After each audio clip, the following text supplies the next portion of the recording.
It is the 40th anniversary of LL Cool J's debut album, Radio. Probably one of the most important debuts ever in hip hop that we never talk about.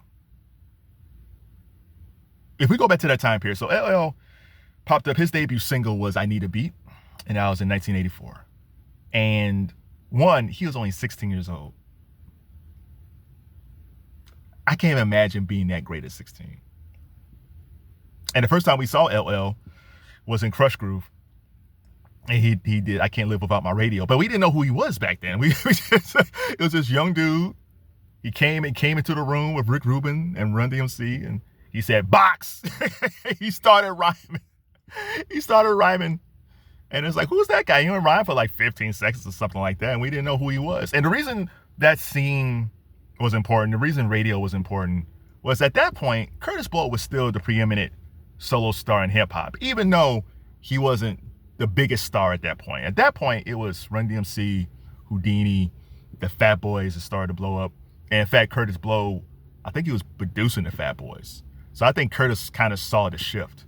But there wasn't a top solo star at that moment in time. And LL popped up. He dropped I Need a Beat. And the original was great.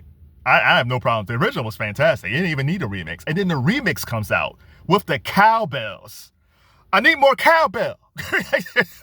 The cowbell version is probably one of my favorite LL Cool J tracks ever. Oh, the cowbell version of I Need a Beat. Oh, it's so good. It's up there. If I was ranking a top 10, it's up there with like Around the Way Girl, Bobby Said Knock You Out, Jiggling Baby. It's that great. And then LL drops that debut album, Radio. Huge radio. My man E-Love used to hold a radio for Todd.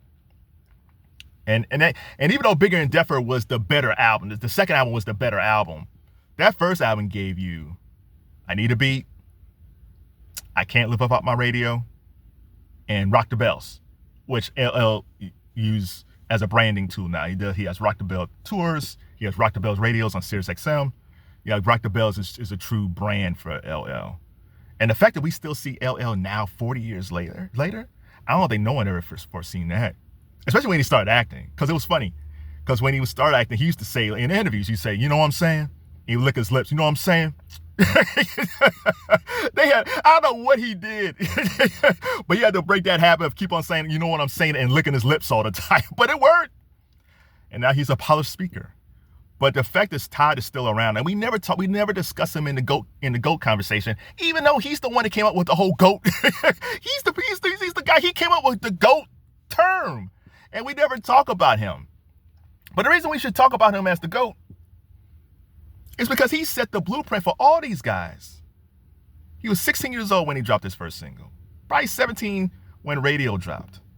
And then when he dropped Bigger and Deffer, he had I'm Bad and then changed the game with I Need Love. Dudes weren't doing slow songs like that. And not making a huge hit.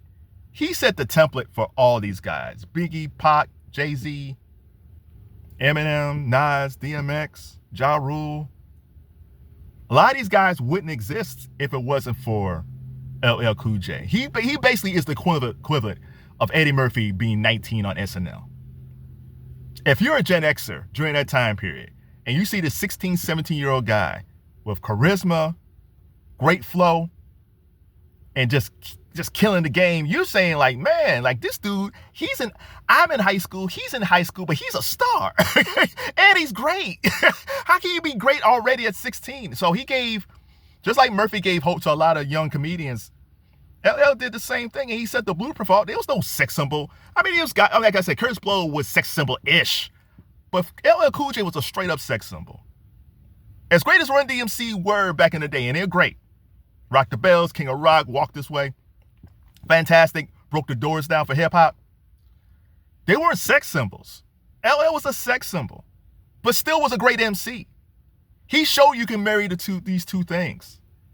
So whenever we get into the GOAT conversation, I'm not expecting people to put LL in the top 5. I'm not expecting that. Because even as a lyricist, he was great. Like LL is a straight-up battle rapper. But if you talk about like lyrical skill like Rakim or somebody like that or KRS-One, he wasn't that guy. But was he a straight-up battle rapper? Yeah. Every time, I loved it back in the day. Like every time, there was always some dude trying to try him. And they always lost. Except for maybe Cannabis was second round knockout. Oh my God. Like every few years, somebody kept on trying to get at LL and he took them out. It's like, they kept on thinking he was soft. He's like, y'all forget this dude's a battle rapper. So what do you guys think? For the youngins, you might not know radio. So I'm not asking that for y'all. But if you're a Gen Xer, even a millennial, but definitely a Gen Xer, and you remember what it was like when radio came out, tell me your feelings of radio. Because most people go to bigger and different, but sometimes they forget about radio. What are your feelings on radio? And if you are a young millennial, Gen Zer, Alpha, what are your thoughts on LL? Do you know LL more of an actor, from NCIS and movies, or are you a bigger fan of Todd, like Mr. Smith, or Mama Said Knock You Out, Around the Way Girl, Jiggling Baby, Who Do You Love? Like all these great pink cookies in a plastic bag, being crushed by buildings. Which era of LL do you love the most?